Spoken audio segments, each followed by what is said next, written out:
section here, what the track is playing on the song is great because, again, it's nice and simple, and then we do a good build out from the verse right into the chorus. So let's play that real quick, and let me just see where we are. All right, so coming out of here. Okay, so that's going right back into the second section of the verse. And now as we're coming out of that second section, now we're going into the chorus, so this is what happens.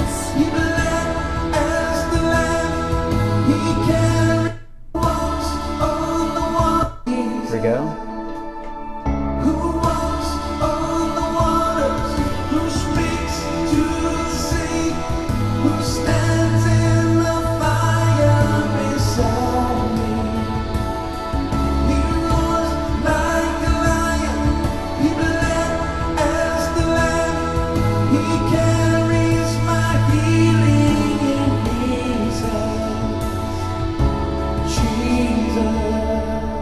All right, so the one thing to notice is that, it's just a vocal melody only. There's no harmony in it. So I know there's a lot of singers out there that would be like, well, hey, they're not singing harmony yet. Or when can I sing? That's, a lot of the familiar questions, right?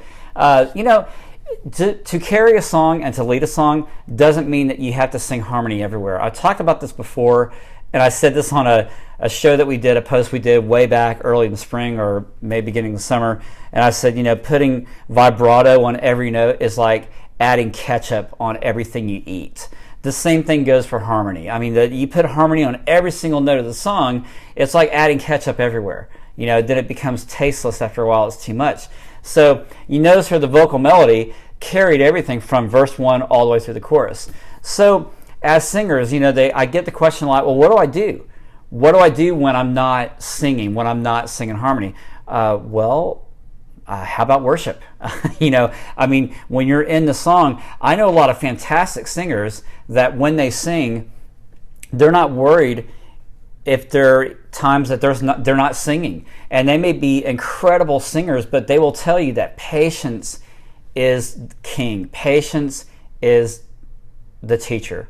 So the more and more that you can think about, worshiping, focusing on God. These lyrics are incredible. Who walks on the waters, who speaks to the sea, who stands in the fire beside me, who roars like a lion, who bled as the lamb, he carries my healing in his hands. When you think about these lyrics, they should be a prayer as we're singing them. Great song written by Chris Tomlin, Ed Cash.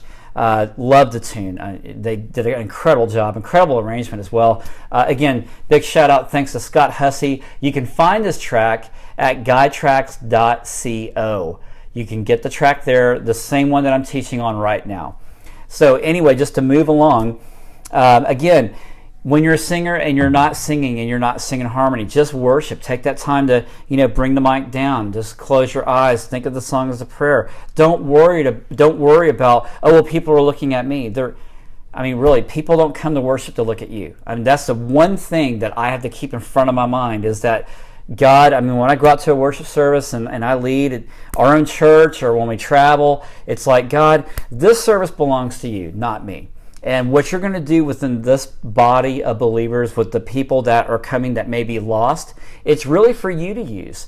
And it's really, I'm here for you to use me. So I think by having that perspective, it changes the whole paradigm, if you will, of what leading worship is. Even when we talk about the song Jesus, there is the truth. He is the truth. It's not about me. It's about God's truth. Older than the ages, there is a promise of things that have yet to come. I have greater hope than just this worship service. I have the greater hope within me of what Jesus is going to do after the song, or what he's going to do even during the song. It's not about me. So the more and more that we keep that in our mindset, that should give us confidence. So, when we go into like verse 2, we come out of the chorus here, think about the words of this song as it starts here. There is a name. And let me start back in the right key. That was a perfect example, right, of what not to do in leading a worship service. So if I did that, let me back up and let me just take that there. If that were to happen, I want to just play through the correct key of what I've done and then make that fix in the moment of it and just kind of dovetail that mistake. So let me go back to that. That was kind of a great example. So let's say, There is a name called in times of trouble. There is a song that comforts in the night. So that was a very bad way of starting that verse. But as you notice, what I did is I just used my ear and I fell back to where that tonal center is, which is at G. So we're playing the key of G. So if I start it in, I call in times of trouble. There is a song. So I want to lean back my ear to where the band is going. Now, you may laugh and you may think, yeah, well, he really messed up that song. Okay. But I'm telling you, this is 80-90% of what happens in churches across the country. So you're talking anywhere between a 5-10% where there's no mistakes. And that's great. That's awesome. It's excellent. That's what we should be striving for. But I'm really addressing the churches right here. This is the reason why you tune into this broadcast, is because most churches start off in the wrong key. Most churches will have the capo that's slightly off, or maybe there's something buzzing in the drum set, or they miss a cue. So I'm trying to provide for you tools. That's the whole topic point of this very song that we're doing today, which is entitled 303 Critical Vocal Error. It's not about the error itself, but it's how do you get out of it. So let me talk about those things real quick and I'll go back to the song. Don't just stand there. Defreeze. Okay? So don't just stand there, do something. Defreeze yourself. Don't let the errors and the lyrics and anything else trip you up, because if that does, that becomes not only a larger hindrance to you and your team, but mainly for the congregation, for the church. And we don't want to cause that disconnect, that Wi-Fi interference. We want to make sure that we're connecting, we're clean, and we're delivering. So number one, this is what I recommend. Number one, if you are a singer, remind yourself, like what I was saying at the very beginning, that it's not you leading the service, it's the Lord, hands down. It's for God's glory. I mean, we have a greater perspective of who's in charge, and we gain a greater sense of that pressure when it's released. Does that make sense? I mean, when you think about the service itself, and you put yourself in the mindset of, God, this is for you, this is what you're doing, it removes the pressure. It should relieve the thought of, wow, I don't have to carry this service by myself. Or it's not about me and the band, or it's not about me not making a mistake. Look, if you practice and you rehearse well, then that's something that's going to come across as a no-brainer. And you knowing the music and having it down, you're playing, you're singing the right notes. I mean, and it's going to happen. You're going to make mistakes, no matter how well you practice, no matter how well polished you may be. I know professional singers that they make mistakes all the time, but when they do it, you'd never know it. The reason why you never know it is because they practice hard, they practice well, and as they do it in a performance or when they're leading worship, they do it in such a way that's so subtle that you would never know. Very unlike, for instance, when Adele, her microphone just completely fell into the piano during the Grammys this past year. Things like that. I mean, you think about Adele. This is a lady who sold millions platinum gold record albums, and yet she had a microphone that fell into the piano. It just goes to show you it can happen to anybody. So it's all about when you're prepared. And that was the cool thing about Adele. She just kept right on singing. She didn't stop. She didn't freak out. It was just kind of like, in her mind, she's probably going, oh man, what just happened? And that's just like us on Sunday. So let it roll off. You got to learn how to roll the punches. That is the major job as a worship leader. Pastors experience this all the time. I mean, ask your pastor, hey, did you remember from your notes when you preached the sermon, did you do every single word and every single verse that you wanted to? They're going to come right back around and say, well, no, because I was letting the Holy Spirit lead me. Even if they missed a cue on the projection or whatever, they're going to tell you, you know what?